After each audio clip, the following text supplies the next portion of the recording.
فرقان عطا کرتا ہے کہ آپ حق اور باطل میں فرق کر سکتے ہیں. جب آپ فرق کر سکتے ہیں تو قرآن مجید صرف قرآن مجید نہیں رہتا, وہ فرقان میں بدل جاتا ہے. اب آپ اس کی روشنی میں حق اور باطل میں فرق کر سکتے ہیں. اور اسی وجہ سے جب لوگ فرق نہیں کر سکتے تو وہ اس موقع پہ, اس موڑ پہ پہنچ جاتے ہیں جب ان کے سامنے جتنی نشانیاں آئیں وہ گمراہ کے گمراہ رہتے ہیں. جب تک تقوی اختیار نہیں کرتے تب تک گمراہی رہتی ہے. جب آدمی تقوی اختیار کر لیتا ہے تو وہ فرقان اس کو مل جاتا ہے, قرآن مجید سے ہدایت ملنے لگتی ہے. تو اب یہاں پہ میں تھوڑا روکتا ہوں کہ تقوی الہی ایک کرائیٹیریا ہے, ایک کنڈیشن ہے. ایک بار صلوات پڑھی محمد وآلہ محمد وآلہ محمد. میں بچوں سے ریکویسٹ کروں گا نکاش وغیرہ سے کہ آگے آ جائیں. رافی, نکاش, عزیزو اور باقی بچوں کو بھی کوئی باہر سے بلا لیں. آپ آ جائیں. آپ سمیر لے آئیں, آپ آئیں. صلوات پڑھنا.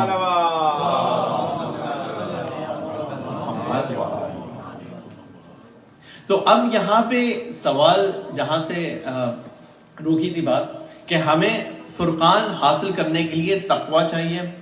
اللہ تعالیٰ نے ارشاد فرمایا قرآن مجید میں کہ ہدایت وہیں سے ملے گی جب آپ کے پاس تقوی ہوگا.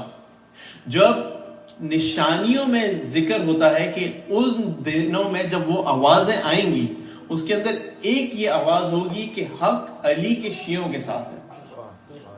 اگر انسان فرق ہی نہ کر سکے کہ حق کہاں ہے باطل کہاں ہے تو پھر انسان گمراہ ہو جائے گا. اور گمراہ ہونے کی ہمارے پاس سب سے بہترین مثال مسلمانوں کی ہے. رسول اللہ نے 1,30,000 130,000 مسلمانوں کو جمع کر کے غدیر خم میں بہت کلیئرلی کہا من کنتو مولا فہذا علی المولا. صرف اتنا سے نہیں, 2-3 گھنٹے کا خطبہ ہے جس کے اندر رسول اللہ نے امامت کے بارے میں بتایا. میں کیوں کہہ رہا ہوں, میرے پاس وقت نہیں ہے, یہ تمہیں سب کچھ بتائے گا.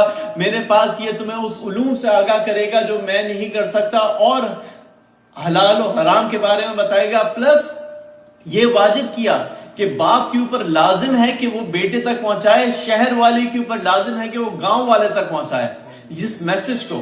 سب کچھ کرنے کے بعد بیعت لی سب سے. 2 مہینے کے اندر جب رسول اللہ کی شہادت ہوتی ہے اس کے 2 مہینے میں وہی 1,30,000 مسلمان منحرف ہو گئے بیعت کرنے کے بعد. یعنی کہ ان کے دلوں میں وہ حق اور باطل میں تمیز نہیں تھی. لیکن صرف یہاں پہ امپورٹنٹ چیز یہ ہے کہ صرف تمیز ہونا ایک بات ہے, لیکن آدمی کو اپنی عقل یوز کرنی چاہیے. کیونکہ اللہ تعالیٰ قرآن مجید میں ارشاد فرماتا ہے کہ وہ لوگ, اے ایمان والو تقوی اختیار کرو, وہ لوگ جو عقل رکھتے ہیں وہ تقوی اختیار کرتے ہیں, وہ لوگ جو سوچ سمجھ رکھتے ہیں. اور پھر ایک جگہ کے اوپر اللہ تعالیٰ ارشاد فرماتا ہے اے ایمان والو تقوی اختیار کرو, اگر تم تقوی اختیار کرو گے تو میں تمہیں اپنی رحمتوں کے 2 ٹکڑے دوں گا. وہ ٹکڑے ایک کے ذریعے تم انہیں وہ نور دوں گا جس کے ذریعے تم ہدایت کی طرف چلو گے. تو اللہ تعالیٰ, اور میں دوسرا یہ کہ میں اپنی مغفرت عطا کروں گا.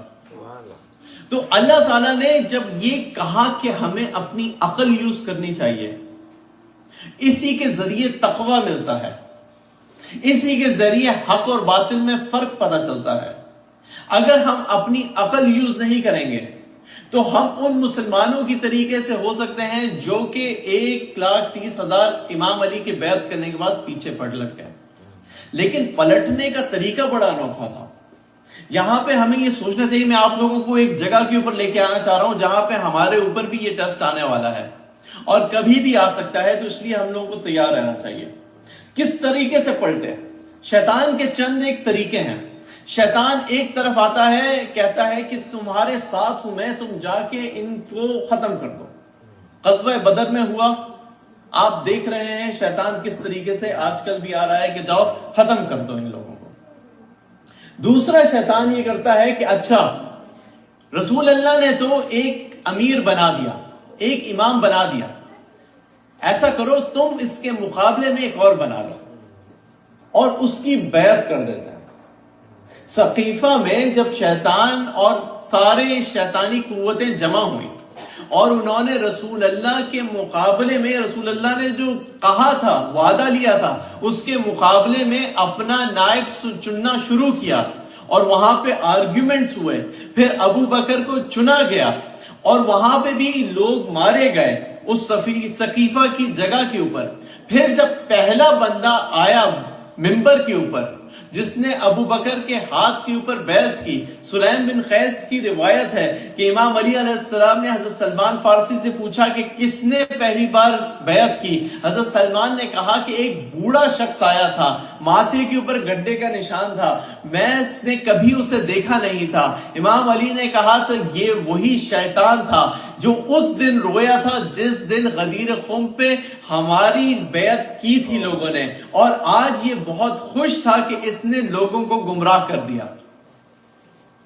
یعنی شیطان نے اپنے مقابل، حق ایک طرف ظاہر تھا، اگر لوگوں کے پاس تقوی ہوتا حق اور باطل میں فرق کر سکتے، قرآن مجید کے ذریعے ہدایت دے سکتے، تو ان کے لیے مشکل نہیں تھا کہ اس شیطانی کنفیوژن سے باہر نکل آئیں اور حق کے ساتھ چلے جائیں. لیکن چونکہ تقوی نہیں تھا، کنفیوژن کریٹ ہوئی لوگوں کے دل میں، وہ معرفت نہیں تھی اور فرقان نہیں تھا، وہ باطل کی طرف چلے گئے.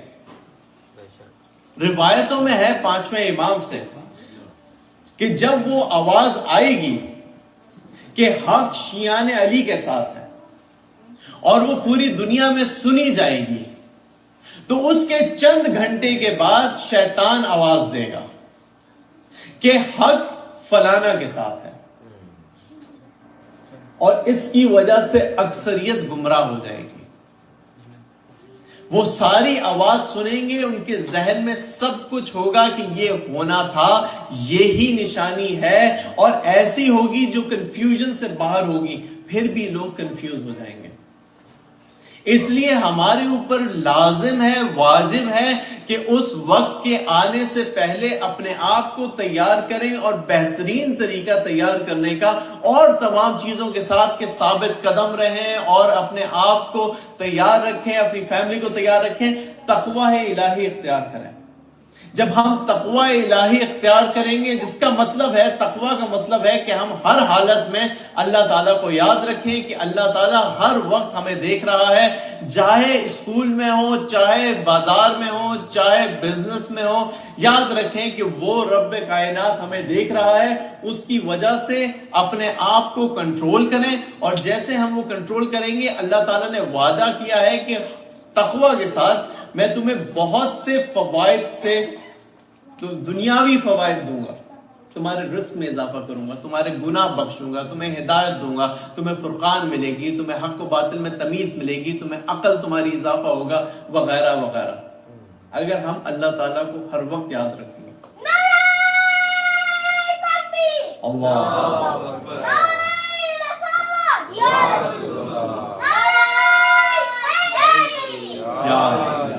اب اس کے لیے تھوڑی سی ایک ایگزامپل دیتا ہوں بچوں کے لیے کہ ہماری زندگی میں ہم لوگ جی پی ایس یوز کرتے ہیں. اگر تو کسی کو جانا ہو، جیسے میں اکثر یہ ایگزامپل دیتا ہوں، اس ایگزامپل کو میں تھوڑا بڑھا کے ابھی بتاؤں گا. یہاں پہ ایگزامپل شروع کرتا ہوں بیسک سے. اگر کسی شخص کو جانا ہو واشنگٹن ڈی سی، اس نے کہا مجھے ڈی سی جانا ہے اور ڈی سی جانے کے لیے مجھے گاڑی چلانی ہے، بجائے اس کے کہ گاڑی کا ڈائریکشن وہ ڈی سی کی طرف رکھے، ساؤتھ میں جائے، وہ گاڑی چلاتا رہے، اپنے ہی نیبرہڈ میں گھومتا رہے کہ میں 3 گھنٹے گاڑی چلاؤں گا تو میں پہنچ جاؤں گا. یا دوسری طرف چلا جائے، مین چلا جائے، بوسٹن چلا جائے، تو ڈی سی تو نہیں پہنچے گا. وہ صحیح ہے نا محمد علی وغیرہ؟ صحیح ہے، ڈی سی نہیں پہنچے گا اگر وہ غلط چلاتا رہے گا. تو اسی وجہ سے جی پی ایس ہے، جو کہ آپ نے ایڈریس ڈالا، آپ اس کے اندر اسے فالو کرتے ہوئے اب آپ جا رہے ہیں. لیکن جی پی ایس اس وقت تک کام کرے گا اگر آپ جی پی ایس کے اوپر آپ کو بھروسہ ہو. اب جی پی ایس بتائے کہ واشنگٹن ڈی سی کے لیے آپ کو I-95 پہ جانا ہے. آپ کہیں کہ آج سے 50 سال پہلے میں روٹ 1 لیا تھا میں نے اور اسی پہ میں گیا ہوں، تو میں اسی پہ جاؤں گا. جی پی ایس ہے لیکن آپ کہیں نہیں یہاں سے نہیں اس طرف سے میں جاؤں گا. لوگ ہوتے ہیں جو کرتے ہیں کہ نہیں ہمیں معلوم ہے بہتر یہ راستہ, جی پی ایس کو فالو نہیں کریں. چلیں جی پی ایس کو آپ نے فالو نہیں کیا تو آپ کو کس طریقے سے آپ پہنچیں گے وہاں تک جو ڈائریکشن ہے جہاں پہ آپ کو پہنچ ڈیسٹینیشن. اب تیسرا یہ کہ اگر آپ کی ونڈ شیلڈ کے اوپر بہت زیادہ گند ہو, آپ کا جی پی ایس بھی کام کر رہا ہو, سگنل بھی آ رہا ہو, آپ اس کی بات بھی سن رہے ہو, لیکن اگر آپ کی ونڈ شیلڈ صاف نہیں ہے تو آپ کس طریقے سے گاڑی صحیح طریقے سے چلا سکیں گے, اپنے آپ کو بچا کے چلا سکیں گے؟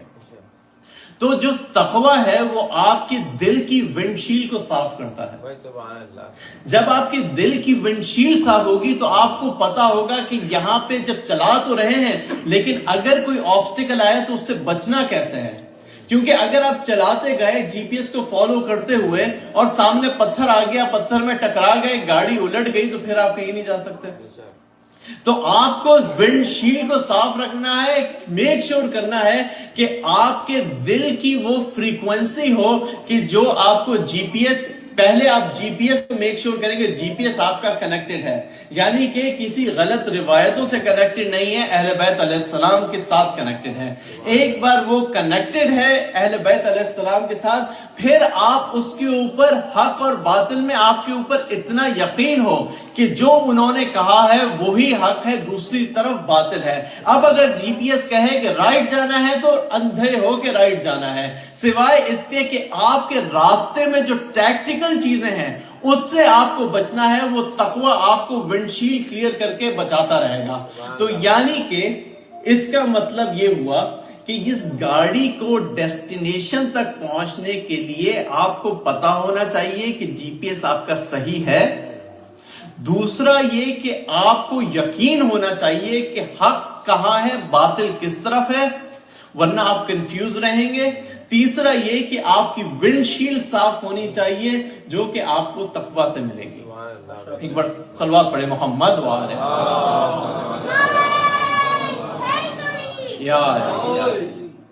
تو امید ہے بچوں کو یہ بات سمجھ آئی ہوگی, اور نہیں سمجھ آئی تو کوئی بات نہیں, اور آ کے دوبارہ پوچھ لینا.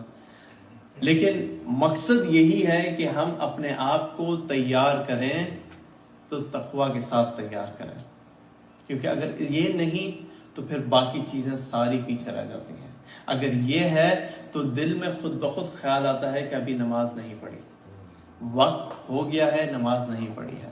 نماز کسی بھی حالت میں معاف نہیں, واجب ہے, پڑھنی ہے, چاہے بزرگ ہو چاہے چھوٹا ہو, یعنی نیا بالغ ہوا ہو, اس کے لیے واجب ہے نماز پڑھنا. اس کے بارے میں پوچھا جائے گا. روزہ اگر نہیں رکھا تو پھر اس کا کفارہ دیا ہے یا نہیں دیا. اگر آدمی کے پاس سیونگز ہیں تو خمس دیا ہے یا نہیں دیا. اگر آدمی کے پاس استطاعت ہے تو حج کیا ہے یا نہیں کیا. اگر آواز آ گئی امام کی تو کیا جہاد کے لیے گئے ہیں یا نہیں گئے. کیونکہ جو کچھ کر لیا اگر امام نے بلایا اور نہیں گئے تو سب کا سب پیچھے رہ گیا. کتنے لوگ تھے جو امام حسین کے سامنے کھڑے تھے, ان میں صحابی بھی تھے جنہوں نے دیکھا تھا کہ امام حسین کو رسول اللہ نے کندھے پہ اٹھایا ہے اور کہا ہے یہ سردار ہیں جوانان جنت کے, پھر بھی امام حسین کو مارنے کے لیے تیار تھے کیونکہ ان کے پاس تقویٰ نہیں تھا. یہی وجہ ہے کہ آج سے اپنے آپ کو تیار کریں, اور تیاری کا بہترین طریقہ یہ ہے کہ ہم اپنے آپ کو امام علی علیہ السلام اور اہل بیت علیہ السلام کے ان اقوال سے کنیکٹ کریں, پلس اپنے آپ کو قرآن مجید اور اس کی ٹرانسلیشن کے ساتھ کنیکٹ کریں, کیونکہ صرف پڑھنا کافی نہیں ہے, ٹرانسلیشن ضروری ہے. صلوات پڑھیں محمد محمد.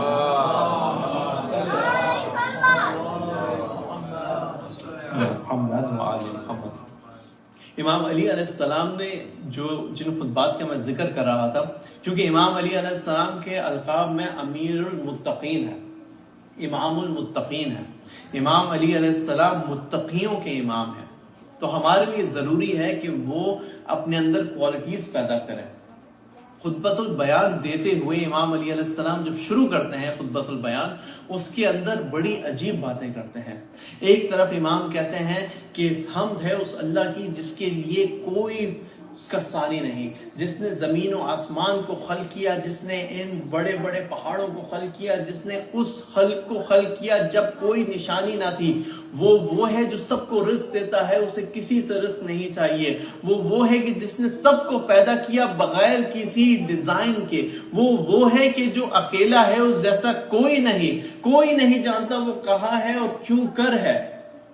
سب کہنے کے بعد پھر رسول اللہ کے بارے میں بتاتے ہیں. ہمیشہ اپنے آپ کو رسول اللہ سے کمپیئر نہیں کرتے, بلکہ اپنے آپ کو رسول اللہ کا سبارڈینیٹ شو کرتے ہیں. کہتے ہیں کہ وہ زمانہ تھا کہ جب جاہلیت عروج پہ تھی, تب اللہ تعالیٰ نے اپنے آخری رسول کو مبعوث کیا, جس نے جہالت کو ختم کیا, روشنی نور کی شمع جلائی. اس وقت جبکہ کوئی ساتھی نہ تھا, میں رسول اللہ کے ساتھ اس طرح چلتا تھا جس طرح ایک اونٹنی کا بچہ اپنی ماں کے قدموں کی جگہ کے اوپر قدم رکھتا ہو. پھر اس کے بعد امام علی علیہ السلام فرماتے ہیں کہ میں وہ ہوں جو کہ پانیوں کو چلاتا ہوں, میں وہ ہوں جو کہ دو نوروں کے ساتھ رہا ہوں, میں وہ ہوں جو دو نوروں کے ساتھ ہوں اور ان سے آگے ہوں, میں وہ ہوں جو ان کا ساتھی ہوں, میں وہ ہوں جس نے رسول اللہ کی مدد کی اس وقت جو کوئی مددگار نہ تھا, میں وہ ہوں جو کہ جنتیں بانٹنے والا ہوں, میں وہ ہوں جو میزان قائم کرنے والا ہوں, میں وہ ہوں جو کہ موسیٰ کا عصا ہوں, میں وہ ہوں جو تعویل انجیل ہوں, میں وہ ہوں جو تعویل زبور ہوں, میں وہ ہوں جو تعویل تورات ہوں, میں وہ ہوں جنہوں نے انبیاء کی مدد کی جب وہ اکیلے تھے. یہ تمام چیزیں بیان کرتے ہوئے جب ایک وقت آتا ہے, امام آگے بڑھتے ہیں اور رک جاتے ہیں, پھر کہتے ہیں پوچھ لو مجھ سے اس سے پہلے کہ میں تمہیں چھوڑ دوں, میں تم میں نہ رہوں, مجھ سے پوچھ لو, کیونکہ میں آسمان کے راستوں کو زمین کے راستوں سے بہتر جانتا ہوں, اور میں قیامت تک کے واقعات جو ہو گئے ہیں اور ہونے والے ہیں ان سب کو جانتا ہوں. یہاں پر اس خطبے میں یہ ہے کہ ایک شخص اٹھا, اس نے چیخ ماری اور بے ہوش ہو گیا. امام, اور ظاہری بات ہے میں بہت چھوٹا کر کے بیان کر رہا ہوں, اس کے اندر امام نے اور بہت سی انا بہت سی باتیں بتائی ہیں کہ امام کی کیا معیار ہے. لیکن اس کے بعد امام نے ایک سے کہا کہ امام آپ ہمیں بتائیے کہ آخری زمانے میں کیا ہوگا. تو امام نے پھر انہیں حالات بتانے شروع کیے کہ کس طریقے سے معاشرہ تنزلی کی طرف جائے گا, اور کس طریقے سے معاشرے کے اندر ایک سرٹن چیزیں مڈل ایسٹ کے اندر برپا ہوں گی. اور اس کے بعد وہ جو نشانیاں سفیانی کی بتائیں اور وہ جو نشانی یمانی اور خراسانی کی بتائیں کہ کس طریقے سے بچوں کو مارا جائے گا, کس طریقے سے جہاز چلیں گے, کس طریقے سے وہ تیر چلیں گے جو پہاڑ جتنے بڑے اور ان کے پیٹ کے اندر آگ بھری ہوگی. وہ زمانہ آئے گا تو اس زمانے میں تم انتظار کرنا کہ وہ حق کی حکومت قائم ہونے والی ہے. اسی وجہ سے ہمارے اوپر لازم ہے کہ اپنے آپ کو تیار کریں تقوی کے ساتھ. امام علی علیہ السلام جس زمانے میں, جس رمضان میں جو آخری رمضان تھا وہ کوفہ میں گزرا, انہوں نے اپنا وقت مدینہ سے اپنا دارالحکومت کوفہ کی طرف منتقل کیا. یہ خطبہ بھی کوفہ کے اندر تھا, لیکن کوفہ کے اندر یہ آنے کا مقصد یہ تھا کہ جس طریقے سے فوجیں ہر طرف سے ہنگامہ آرائی ہو رہی تھی, مدینہ سے باہر رہیں, اس جگہ کی حرمت کو پامال نہ ہونے دیں. جب امام علی علیہ السلام نے کوفے کی طرف گئے امام حسن اور امام حسین کے ساتھ, تو اپنی بیٹیوں کو ساتھ نہ لے کے گئے. کچھ عرصے کے بعد جب کوفے میں اسٹیبلش ہو گئے تو پھر اپنی بیٹیوں کو بلایا. امام حسن سے کہا, بیٹا حسن, مجھے اپنی بیٹیاں بہت یاد آتی ہیں, تم ان کو میرے پاس لے آؤ, لیکن ایک کام کرنا کہ جب آنا تو کوفے کے اندر داخل نہ ہونا, رات کے وقت داخل ہونا. امام حسن گئے, اپنی بہنوں کے پاس کہا, ام کلثوم اور زینب, بابا نے بلایا ہے. حضرت زینب خوش ہو گئی, بیٹیوں کو باپ سے بہت محبت ہوتی, ہمارے بابا نے بلایا ہے, بہت دن ہو گئے بابا سے ملے نہیں, ہمارے بابا نے بلایا ہے, ہم چلیں گے. اب جب وہ قافلہ چلا کوفے کے باہر آ کے رکے, امام حسن آئے, امام علی علیہ السلام کوفے کی مسجد میں خطبہ دے رہے ہیں. امام نے آ کے کہا کہ بابا آپ کی بیٹیاں آ گئیں. کہا بیٹا رات کے وقت آنا، اور پھر کوفے والوں سے کہا کوفے والوں آج رات کو گھروں سے نہ نکلنا، نبی کی نواسیاں تمہارے شہر میں آئیں گی، ابھی تم گھروں سے باہر نہ نکلنا۔ جب یہ کہہ دیا رات ہوئی تو امام حسن کے ساتھ گئے اور کہا بیٹا زینب کی اونٹ کی مہار میں پکڑوں گا، اور اپنے ساتھ حضرت زینب کو کوفے کے اندر لے کے آئے، اور پھر ہر جگہ روکتے ہیں بیٹا زینب یہ جگہ ہے جو کوفے کی پہلی گلی ہے۔ حضرت زینب نے الماری کا پردہ ہٹایا، دیکھا، پھر بند کر دیا، پھر کہا بیٹا آگے بڑھ کے یہ وہ جگہ ہے جہاں پہ کوفے کا دروازہ ہے۔ دروازے کی طرف دیکھا حضرت زینب نے، پھر الماری کا پردہ بند کر دیا۔ تیسری بار کہا بیٹا آگے چل کے یہ بازار کوفہ ہے۔ حضرت زینب بے چین ہوئی، کہا بابا میرا کیا کام بازاروں میں تو گھر میں رہوں گی، یہ عباس کو بتائیے، حسین کو بتائیے، میرا کیا کام جس کے 18 بھائی ہوں، مجھے بازار میں کیا آنا، بیٹا اسی شہر میں تمہیں ایک دن آنا پڑے گا۔ اب حضرت زینب اور تمام اہل حرم کوفہ میں رہنے لگے۔ جیسے جیسے لوگ باتے تھے حضرت زینب کے پاس، وہ قرآن پڑھنے کے لیے عورتیں آتی تھی، حضرت زینب بتاتی تھی اے بیویوں ایک دن ہم اس شہر میں واپس آئیں گے، ہمیں یاد رکھنا تم لوگ، ایک دن میرے بابا نے کہا ہے ہم لوگ واپس آئیں گے۔ جب وہ آخری رمضان آیا، اس رمضان میں امام علی علیہ السلام کی حالت عجیب تھی۔ انہوں نے اپنی داڑھی کو رسول اللہ کی سنت کے مطابق وہ خضاب کرتے تھے، لیکن اس رمضان میں خضاب کرنا چھوڑ دیا۔ لوگوں نے پوچھا کہ اے امام آپ اپنی داڑھی کو خضاب کیوں نہیں کرتے؟ کہا کہ ایک دن میں اپنے بھائی کے ساتھ جا رہا تھا، اور بھائی میرے ساتھ چلتے چلتے رسول خدا ایک جگہ رونے لگے۔ پوچھا میں نے اے رسول خدا آپ کیوں رو رہے ہیں؟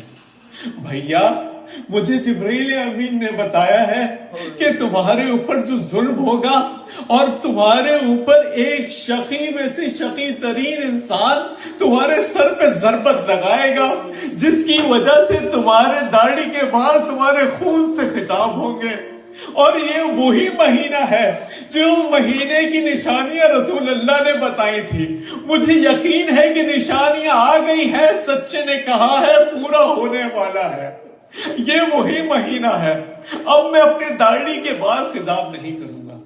وقت گزرتا رہا، جیسے جیسے ہی 13-14 محرم رمضان آئی، امام علی علیہ السلام نے وصیتیں کرنا شروع کی، اپنے اصحاب کو بلا کے کہتے ہیں، اپنے گھر والوں کو بلا کے وصیتیں کرتے ہیں۔ پھر اس کے بعد جب 15 تاریخ آئی تو زیادہ وصیتیں کرنے لگے۔ 17 تاریخ کو امام حسن سے پوچھا بیٹا حسن کیا تاریخ ہو گئی؟ کہا بابا 17 رمضان ہو گئی۔ کہا حسن بیٹا وقت کم رہ گیا ہے، اب اس کے پاس جانا ہے جس نے خلق کیا ہے۔ جیسے ہی وقت قریب آیا، 19 رمضان کی تاریخ تھی، امام علی علیہ السلام نے اپنے سارے بیٹوں کو شہر کے ناکے پہ بھیج دیا کہ جاؤ شہر کے کونے میں جا کے دروازے پہ پہرا دو۔ خود حضرت ام کلثوم کے گھر کے اوپر افطار کیا۔ آپ لوگ کل ڈیٹیل مصائب سن چکے ہیں، وہاں پہ نہیں جاؤں گا، لیکن یہ ضرور کہوں گا کہ اس رات کو کچھ اصحاب میں بھی بے چینی تھی کہ جس کے دل میں تقوی ہے، جو اللہ سے کنیکٹڈ ہے، آج بھی اس کے دل میں بے چینی ہے کہ کس طریقے سے وہ نائب امام کو شہید کیا، کس طریقے سے شیعوں کے اوپر مظالم ہیں۔